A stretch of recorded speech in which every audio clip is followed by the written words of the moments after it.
Lily had always been afraid of the dark. As a child, she would leave her bedroom light on until she fell asleep. But now, at 25, she forced herself to sleep in darkness, convincing herself that her fears were silly and childish. One night, after a long day at work, Lily collapsed onto her bed, exhausted. The silence of her apartment settled around her, the only sound the ticking of the wall clock. She turned off the bedside lamp and closed her eyes, but something felt off. A strange, cold feeling crept up her spine. She ignored it, assuming it was just her imagination playing tricks on her, as it often did in the darkness. But then, she heard a faint noise, a soft rustling from under her bed. Her heart skipped a beat, and her eyes snapped open. Lily listened, straining to hear the sound again.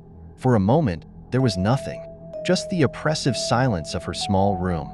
She told herself it was probably the air vent, a gust of wind, or maybe a small animal outside. But then, it happened again.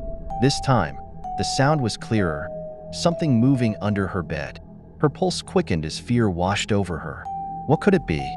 She leaned over the edge of her bed, trying to peek underneath, but the darkness was too thick, too consuming.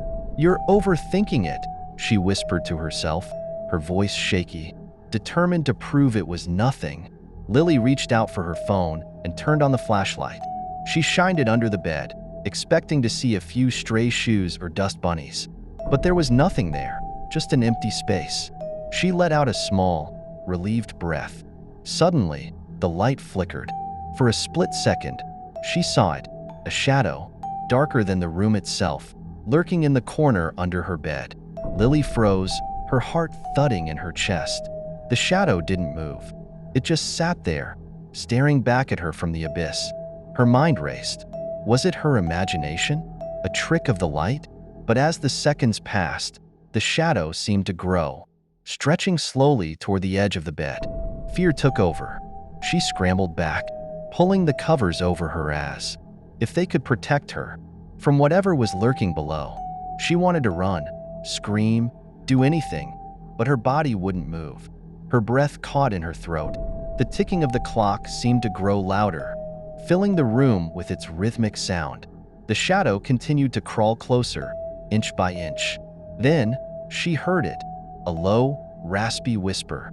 "I've been waiting." Lily's heart pounded in her ears. She didn't know what it was, but she knew one thing. It was no longer just a shadow. With a burst of adrenaline, she bolted out of bed, her feet hitting the cold floor. She didn't dare look back as she ran out of the room, slamming the door behind her.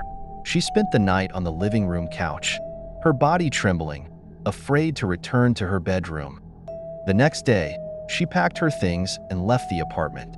She never spoke about what happened that night, but she knew one thing for sure. She'd never sleep in the dark again.